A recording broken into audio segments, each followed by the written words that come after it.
I've missed semis before and 2 back. Like, this is my first time ever advancing to semi and a final. So I think I was treating every race like it was my only race. So definitely a little more taxing than I think maybe the other guys. But, you know, I'm not disappointed with my effort there. So I can walk away with my head high. As you should. Blake Tierney, last summer at the Paris Olympic Games, he was 19th in this event, and now he is 4th in the world. What a performance it was. We're going to break it all down. Night 6 wrapped up from the pool. Only 2 more to go, which is crazy. Brittany, MacLean, Campbell joined by Devin, Heroux. Devin, that was one of the highlights for sure for Team Canada tonight. Blake set the Canadian record twice yesterday, and then really just backs up the performance. It was right on, hundredths of a second, but right off his Canadian record with a really gutsy swim in a big field under the bright lights. Tell me what you thought of it. Yeah, Britt, it was the highlight for Canada at the pool here tonight. Blake, so impressive after so much disappointment at the Canadian trials. Of course, we've learned that he was battling a bit of an ankle injury, but here tonight in this final, his first final, he really met the moment. In fact, at one point in the race, he was in a bronze medal position. He has trained hard. He has worked hard for this moment. I always like to make sure everybody knows that he's from my hometown of Saskatoon, Britt. And yes, he put on quite a show here tonight. So nice to see these Canadian swimmers in these big moments really meet the moment, and that's exactly what Blake Tierney did here tonight. The 4th place finish. Britt, just a quick little piece of swimming history for Canada here. There have only been 2 Canadian men in the history of swimming in Canada to win an individual backstroke medal at the World Championships, and they're both named Mark Versfeld in 1998 and Mark Tewksbury in 1991, and Blake Tierney just about joined the club. So a wonderful effort from him. Here's more of what he had to say after the race. Honestly, I didn't really know what to expect. I mean, 4th in the world is pretty cool. Missing out on a medal sucks, but, you know, it's right on my best. So I would have liked to go 54, get another record, but, you know, I think it's only my first race of the meet, really, so hopefully I can just build from here. And he will absolutely build from here. Just this meet so far, he's dropped almost a second and a half, like fully a second and a half off his lifetime best time to put himself in a whole different conversation when it comes internationally to this event. And sometimes after an Olympic year, we tend to see the field drop off a little bit, but just important to note, that time would have also placed 4th in Paris. So by no means is this anywhere kind of like a slow field. Blake Tierney is in the conversation now, and I'm really excited to see where he builds into the coming years. And speaking of building on performances, we had a semifinal in the men's 100 butterfly tonight. The Canadian medalist Ilya Kharun and Josh Liendo get the job done. They're going to be moving on to the final tomorrow. That's an event going into these championships we're always teeing up. We know the opportunity is theirs for the taking. It is such a close race. Devin, what'd you make of it watching them in the semi? Listen, not to put too much pressure on these young men, but I think they are actually putting a lot of pressure on themselves, Britt. This is kind of 100-meter butterfly or bust for Ilya and Josh. Of course, they stood together on the podium, silver and bronze 1 year ago in Paris. For Ilya, he's been frustrated throughout this entire meet. He wants to finish with a medal, no doubt, in a way, perhaps to sort of salvage this meet. And for Josh, he has put all his eggs in this basket. In fact, he didn't advance out of the 50-meter freestyle heats into the semifinal. He walked by me this morning and he said, I'm all in on the 100, baby. So let's listen to what both of them had to say after a scintillating semifinal from both Canadians. I'm putting everything on the line here for this event. And, you know, I wanted to win, but this is a pretty good step towards winning. Getting faster throughout the day. You're closing in on your lifetime best time. How much faster can you go in the final? I think I definitely still got some room. Hopefully just quite a bit faster. How much more do you have to ramp it up to stand on the top of this podium? You got to go up fast. I don't know what I was out there. I don't think it would have been as fast as the other guys, but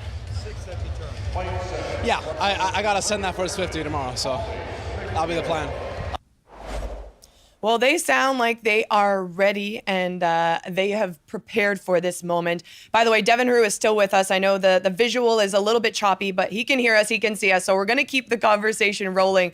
One thing I did want to mention and take away from that race, they're going to get to swim beside each other in the final. So that's going to be happening at around 7:43 tomorrow morning. They're going to be in lane 5 and 6. Now, the interesting part of this race that I love to point out is they both close really strong. So if at the 50-meter turn, you're seeing, 5th or 6th at the wall for the Canadians, no fear, they are still in the picture. They both have 2 of the best 15-meter closing finishing speeds. So Josh Liendo and Ilya Kharun trying to fight not only for the podium, but they're looking for the top of the podium. It's going to come down to 1/100ths of a second, and it truly is going to be anybody's race. So this is a tee up for tomorrow morning.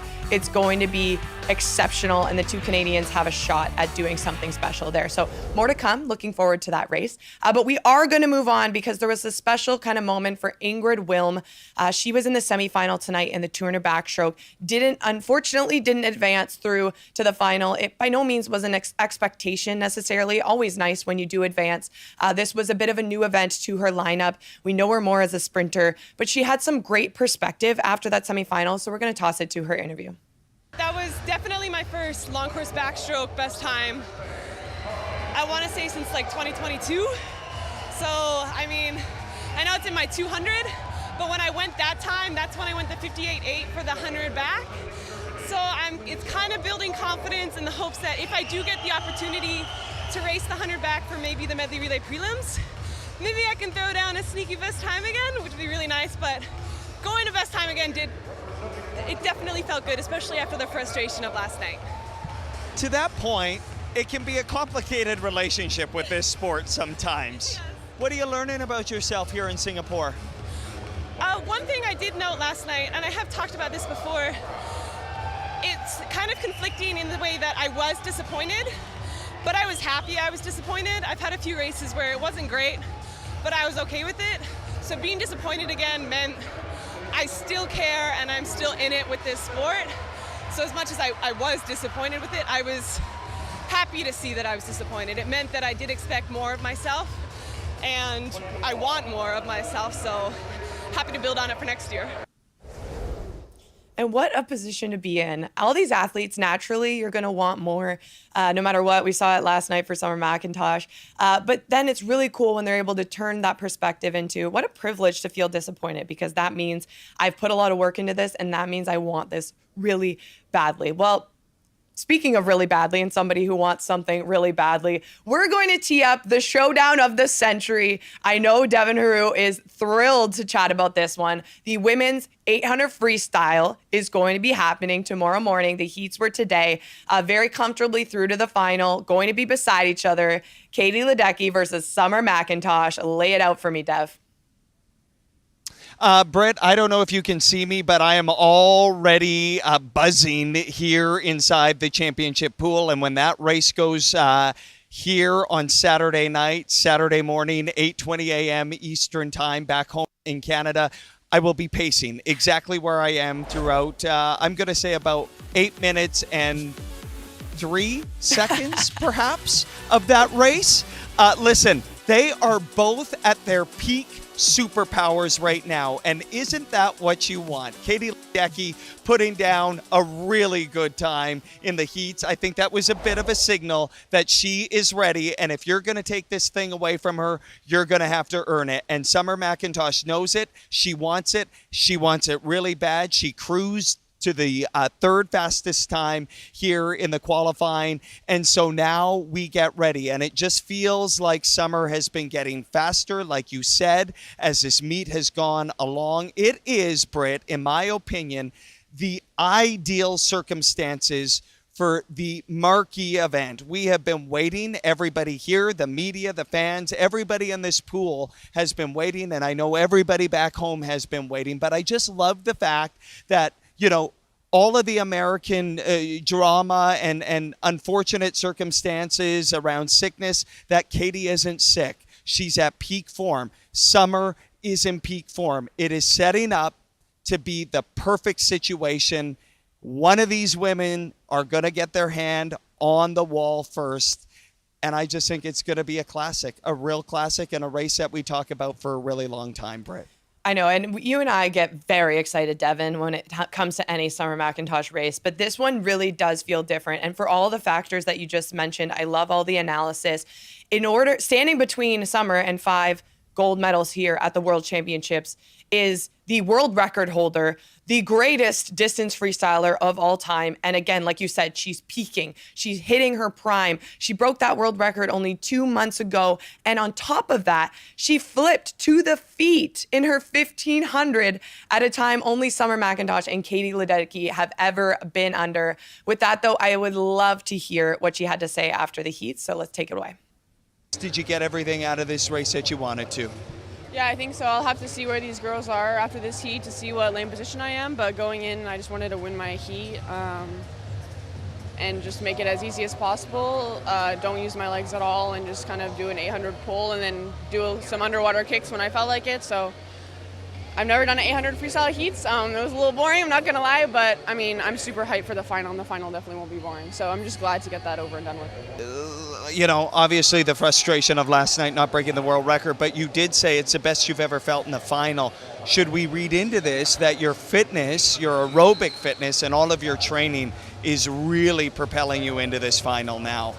Yes, for sure. I mean, I think part of the reason is just because of my aerobic fitness in that final. I felt amazing, but also I had a lot more hype going into that rather than the 200 IM or the 400 free. That was more just all business, get my hand on the wall. This one I was really pushing that record, and same thing goes for this 800. I want to see how fast I can go along with trying to get that gold, my 4th gold, to keep the streak going.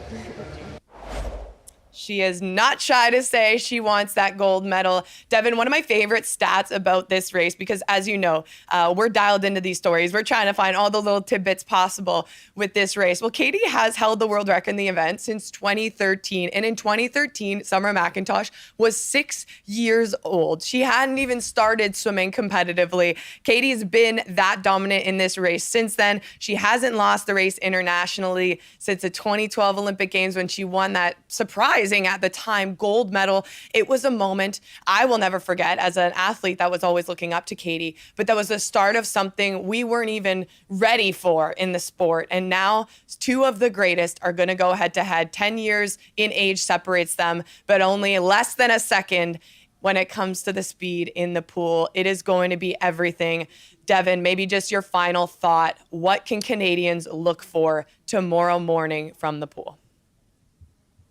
Yeah, you know, one thing I would love to hear from you that I've been talking about with people here in Singapore at the pool, Britt, is the strategy around the race. We know that Katie likely is going to take this thing out fast and just put the pressure on Summer early in the race. I feel like Summer is going to have a response. But I think one of the things we've been really talking about is when does Summer perhaps make her move, make her push in this race? Is it at the 400 meter? Is it at the 500 meter mark? What should we learn about where they are perhaps 700 meters into this race? Katie has mastered this race, right? She's the best to ever do it. She's done it so many times. Summer is still learning it. So does Summer stay on Katie's shoulder for halfway through the race and then push? I think strategy obviously is going to be the difference in this race, but I'm just gonna love seeing what Summer McIntosh and her coach Fred Verneau decide when to make that push, how Katie responds, or if Katie pushes, how Summer responds. Katie closes like nobody else. So my sense is Summer has to have a lead, making that final turn, and then just go. Thoughts, Britt? I love it, Dev, and I could talk about this forever. And I mean, that's why we had our own show to chat all about it. But I will say the interesting part to me here is that, you know, in theory, anytime Katie has broken a world record, she's been leaps and bounds ahead of the rest of the field, right? Anytime Summer has broken a world record, it's been on Canadian soil, and she's typically been leaps and bounds ahead of the rest of the field. Now, how much is it going to play a factor that they're going to have a head-to-head battle towards what potentially could require a world record time if you want to get a gold medal here?